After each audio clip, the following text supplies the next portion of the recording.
तिकडे पुण्यामध्ये हर्षवर्धन सपकाळ यांच्या विरोधात भारतीय जनता पक्ष चांगलाच आक्रमक झाल्याचं पाहायला मिळत आहे। पुण्यामध्ये कालच पुणे भाजपाचे अध्यक्ष यांनी सपकाळ यांच्या विरोधात पोलीस स्थानकात गुन्हा दाखल केला होता। तर आज भाजप युवा मोर्चासह भारतीय जनता पक्षाचे कार्यकर्ते आणि अन्य काही हिंदुत्ववादी कार्यकर्त्यांनी एकत्र येत हर्षवर्धन सपकाळ यांचा जोरदार निषेध केला। तसंच काँग्रेस कार्यालयाच्या बाहेर येत परस्परांच्या विरोधात घोषणाबाजी केली। यावेळेला काही काळ भाजपचे कार्यकर्ते आणि काँग्रेसचे कार्यकर्ते यांच्यात जबरदस्त घोषणा युद्ध रंगलं।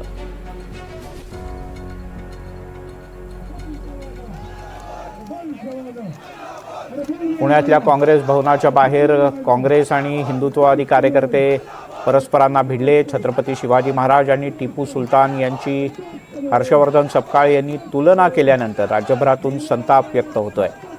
भाजपनं तर राज्यभरात हर्षवर्धन सपकाळ यांच्या विरोधात अनेक ठिकाणी आक्रमक आंदोलनं केली।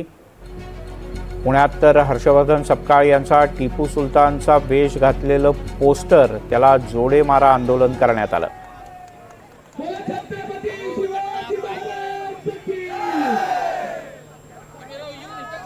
याच पोस्टरला नंतर जोडे मारून काळं फासण्यात आलं।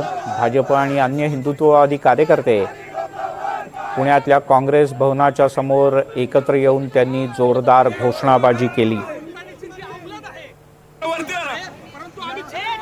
सूरज कसबे आपले प्रतिनिधी आपल्यासोबत जोडले गेले आहेत। सूरज, मोठ्या प्रमाणात आंदोलन सुरू आहे पुण्यात।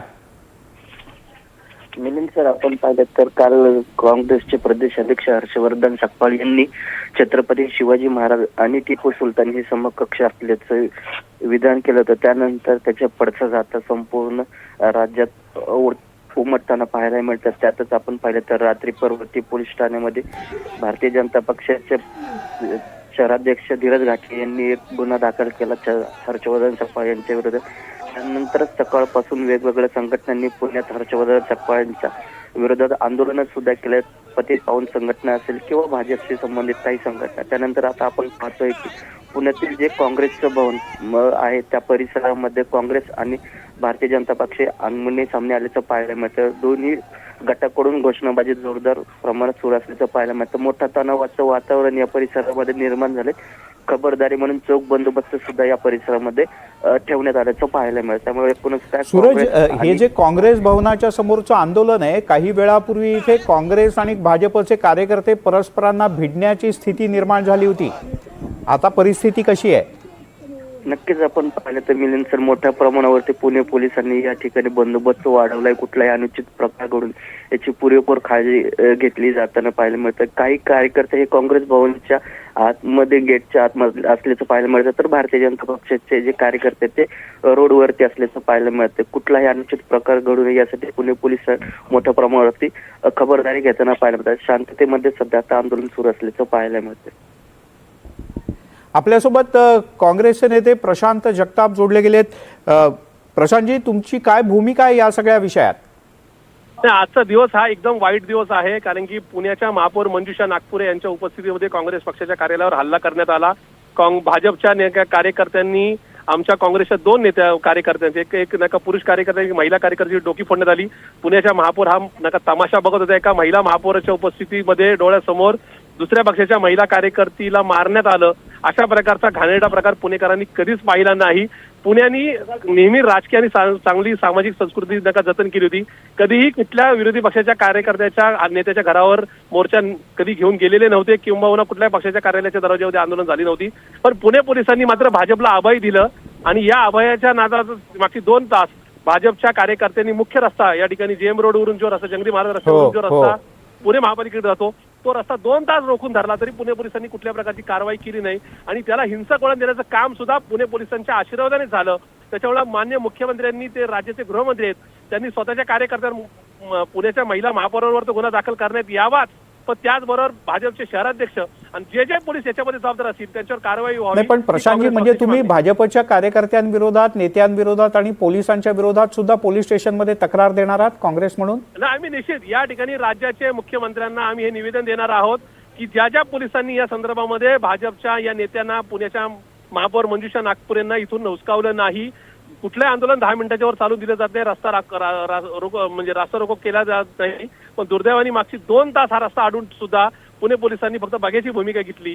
त्याच्यामुळे हा सगळा प्रकार हा एकूणच भाजपच्या दहशतवादाचा आहे आणि पुण्याचे नाही का नागरिक किंवा महाराष्ट्रातील नागरिक हे बिलकुल खपून घेणार नाही. याचं भान आता भाजपच्या नेत्यांनी ठेवावं, त्या भाजपच्या मुख्यमंत्र्यांनी ठेवावं ही आमची मागणी आहे. कोणाला जर का मारहाण केली असेल किंवा लागलं असेल, डोकी फुटली असेल तर ते अयोग्य आहे. पण तुम्हाला असं वाटत नाही की सपकाळ यांनी आपल्या विधानावर दिलगिरी व्यक्त केली तर हा विषय संपेल? मुळात विषय असा आहे, कालचं जे नाही का स्टेटमेंट आहे या स्टेटमेंटच्या संदर्भामध्ये कुठेही छत्रपती शिवाजी महाराजांशी तुलना केलेली नव्हती. दुर्दैवाने आज त्या संदर्भामध्ये चुकीचा विषय आहे. या ठिकाणी छत्रपती शिवाजी महाराजांचा गनिमी कावा, छत्रपती शिवाजी महाराजांची युद्धनीती हे घेऊनच या ठिकाणी राज्यातल्या, देशातल्या आणि परदेशात अगदी व्हिएतनाम सारख्या देशांनी सुद्धा याच गनिमी काव्याचा नाही का एकूणच नाही का आदर्श घेऊन छत्रपती शिवाजी महाराजांच्या पावलापाऊल ठेवून त्या ठिकाणी लढाया जिंकल्या. असं त्यामागे तो शब्द वापरण्यामागचं ते नाही का कारण होतं. दुर्दैवाने त्याचा विपर्यास करण्यात आला. छत्रपती शिवाजी महाराज हे आमचं काँग्रेस पक्षाचं या अखंड हिंदुस्थानचं आराध्य दैवत होतं, आहे आणि उद्या सुद्धा राहील. त्याच्यामुळे कुठेही छत्रपती प्रशांतजी, संजय राऊत यांनी सुद्धा आज सकाळी बोलताना असं म्हटलंय की हर्षवर्धन सकपाळ यांनी असं विधान करायला नको, तो आम्ही काँग्रेसच्या नेत्यांशी बोलू. या संदर्भामध्ये मी पुन्हा एकदा आपल्याला सांगू इच्छितो, छत्रपती शिवाजी महाराजांची तुलना मान्य हर्षवर्धन सकपाळ साहेबांनी कुठेच कुणाबरोबर केलेली नाही. समकक्ष म्हणजे या संदर्भामध्ये त्यांच्या युद्धनीतीचा आदर्श घेऊन त्यांनी लढाया केल्या अशा प्रकारचा तो वाक्यप्रयोग होता. छत्रपती शिवाजी महाराज टिपू सुलतान हे एकसारखे होते अशा प्रकारचा शब्दप्रयोग नाही आणि उद्या सुद्धा कोणी करणार नाही. पण दुर्दैवाने याचा नका राजकारण करून या ठिकाणी एप्स्टीन फाईल असेल, अमेरिकन डील असेल, त्या भगतसिंग कोश्यारींनी ज्या छत्रपती शिवाजी महाराजांचा अवमान केल्यानंतर सुद्धा त्यांना पुण्य या ठिकाणी कुठेतरी नाही का पुरस्कार दिला जातो, पद्मविभूषण. या संदर्भामध्ये अशा प्रकारे त्या सगळ्या गोष्टीवर लक्ष नका, चुकीच्या गोष्टीवर वेदना करता हा केलेला प्रयत्न आहे असा आमचा थेट आरोप. प्रशांतजी, अशा धावपळीच्या वेळेत तुम्ही फोनवरून NDTV मराठीला प्रतिक्रिया देताय, धन्यवाद. पण मला शेवटचा प्रश्न तुम्हाला विचारायचा आहे, सध्या इथे शांतता आहे, आता कार्यकर्ते आपापल्या घरी गेलेत का अजूनही तणाव तसाच, घोषणाबाजी सुरू आहे? ज्या एका कार्यकर्त्याला आमच्या जखमी झाले, पुण्याच्या महापौर मंजुषा नागपूर यांच्या समोर या ठिकाणी दगडफेक करण्यात आली. त्यांना आता हॉस्पिटलमध्ये नेण्यात आले. पुणे पोलीसचे उपायुक्त या ठिकाणी आमच्या काँग्रेस पक्षाच्या कार्यालयात नका दाखल झालेत. ज्या गाड्या 4 व्हीलर फोडल्यात नका त्या ठिकाणी दगड मारून, त्याचा पंचनामा या ठिकाणी केला जातो आणि आमचे शेकडो कार्यकर्ते या ठिकाणी उपस्थित आहेत. आम्ही या सगळ्या घटनेकरता पुणे पोलिसांना सुद्धा जबाबदार धरतो, कारण की पुणे पोलिसांच्या उपस्थितीमध्ये 2 तास हा मुख्य रस्ता, जंगली महाराज रस्त्यावरून डावीकडे पुणे महानगरपालिकेकडे जाताना हा मुख्य रस्ता आहे, तो मुख्य रस्ता अडवून ठेवून सुद्धा पुणे पोलिसांनी त्यांना हुसकावलं नाही. कुठले आंदोलन मुख्य रस्त्यावर केलं जात नाही, 10 मिनिटाच्या वर ते चालू दिलं जात नाही. 2 तास रस्ता अडवून सुद्धा. ठीक आहे प्रशांतजी, धन्यवाद. तुम्ही NDTV मराठीशी आपण या दृश्यांमध्ये कार्यकर्ते पाहतो आहोत. TV स्क्रीनच्या डाव्या बाजूला जी दृश्य आता आपण पाहत होतो त्या कार्यकर्त्याच्या डोक्याला गंभीर दुखापत झाली आहे. पुणे काँग्रेसचे माजी अध्यक्ष जोशी सुद्धा या ठिकाणी उपस्थित होते आणि या कार्यकर्त्यांमध्ये काही काळ जोरदार हाणामारी झाली. आता प्रशांत जगताप आपल्याशी बोलत होते, काँग्रेसचे नेते. त्यांनी तर म्हटलं की काँग्रेसच्या कार्यालयात घुसण्याचा प्रयत्न झाला, इथे उभ्या असलेल्या काही वाहनांची तोडफोड करण्यात आली. महापौर पुण्याच्या उपस्थित होत्या आणि त्यांच्या उपस्थितीमध्ये काँग्रेसच्या कार्यकर्त्यांवर दगड भिरकावण्यात आले. यातले अनेक दगड काँग्रेसच्या कार्यकर्त्यांना लागले आणि भाजप कार्यकर्त्यांसह पुण्याच्या महापौर यांच्यासह पोलिसांच्याही विरोधात काँग्रेस आता अधिक आक्रमक भूमिका पुण्यामध्ये घेणार आहे असं काँग्रेसच्या पुण्यातल्या नेत्यांनी म्हटलं. आपण ही दृश्य पाहतो आहोत. सुरुवातीला काही कार्यकर्ते जमले होते, पण नंतर कार्यकर्त्यांच्या संख्येत वाढ झाली. काँग्रेस भवनाच्या आतून सुद्धा मोठ्या संख्येनं कार्यकर्ते येऊन घोषणाबाजी करत होते.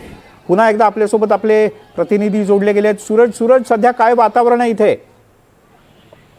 मिलन सर, आपण पाहिलं तर भारतीय जनता पक्षाच्या कार्यकर्त्यांनी बालगंधर्वकडून काँग्रेस भवनकडे जाणारा जो रस्ता आहे तो अडवल्याचं पाहायला मिळत होतं. आता वातावरण सध्या निवडण्याची परिस्थिती आहे.